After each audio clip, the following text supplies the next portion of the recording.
ఈరోజు అతగాడు పొదిలి పర్యటనకి బయలుదేరితే వైసీపీ గూండాల చేత అక్కడున్న మహిళల మీద చెప్పులు విసిరించడం, వాళ్ళని అవమానకరంగా మాట్లాడటం, వాళ్ళ మీద రాళ్ళు రువ్వటం, అంటే ఇవన్నీ చూస్తూ ఉంటే ఏంటంటే వీళ్ళు ప్రీ ప్లాన్డ్గా ఏదో ఒక రకంగా ఒక సిచ్యువేషన్ని భయాందోళనకు గురి చేయాలి, ప్రజలను భయాందోళనకు గురి చేయాలి, స్త్రీలను అగౌరవపరచాలి అన్న కాన్సెప్ట్తోనే బయటికి వెళ్ళే పరిస్థితి కనిపిస్తూ ఉంది.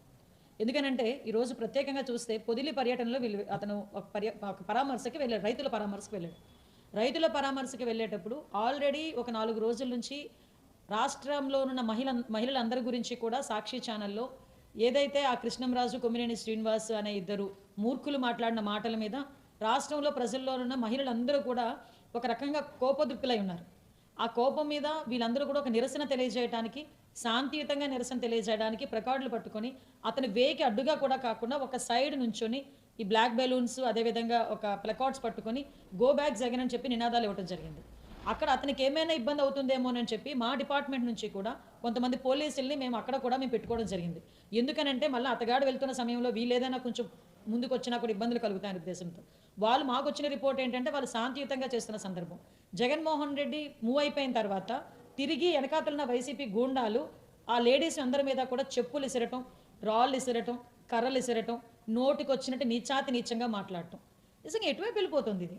కొంత దూరం వెళ్ళిన తర్వాత ఇంకొక అదే మళ్ళీ వైసీపీ గుండాలు రాళ్ళు ఇసిరి వాళ్ళ మీద, వాళ్ళ చేతికి పట్టుకొచ్చిన రాళ్ళు ఇసిరి వాళ్ళ మీద దాడి చేసే సందర్భం మనం చూస్తూ ఉంటే అందులోని పోలీస్ డిపార్ట్మెంట్ నుంచి ఒక కానిస్టేబుల్, 2 లేడీ కానిస్టేబుల్స్ కూడా గాయపడడం జరిగింది.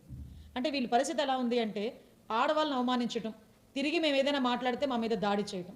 ఇది ఈరోజు జరుగుతున్న సందర్భం కాదు, రాష్ట్రంలో జరుగుతున్న సందర్భం కాదు, వాళ్ళ ఇంటిలో కూడా జరుగుతున్న సందర్భం. దీన్ని కూడా నిన్న మొన్న కలిపి వైఎస్ఆర్సీపీలో ఉన్న కొంతమంది నాయకులు బయటకు వచ్చి సమర్థించుకోవడం చూస్తూ ఉంటే అసలు ఇలాంటి వాళ్ళు 5 సంవత్సరాలు ఈ రాష్ట్రాన్ని ఎలా పరిపాలించారా భగవంతుడా అని నెత్తి నోరు కొట్టుకుంటున్నారు రాష్ట్ర ప్రజలు. ఎందుకంటే ఈరోజు మొన్న రీసెంట్గా చూస్తే అమరావతి మహిళా రైతుల గురించే కాదు, రాష్ట్రంలో ఉన్న మహిళలందరి గురించి, రాజధాని గురించి కూడా చాలా ఇబ్బందికరమైన పదాలను ఉపయోగించినందుకు సాక్షాత్తు నేషనల్ ఉమెన్ కమిషన్ కూడా సుమోటోగా తీసుకొని డీజీపీకి ఆర్డర్ ఇవ్వడం జరిగింది. మేము ప్రత్యేకంగా దీని మీద ఒక సపరేట్గా ఎంక్వైరీ చేయడం మొదలుపెట్టాం. ఉమెన్ కమిషన్ కూడా దీని మీద సీరియస్గా తీసుకొని ఆఖరికి సజ్జల గారి మీద కూడా ఈరోజు నోటీస్ ఇచ్చే పరిస్థితి కనిపించింది.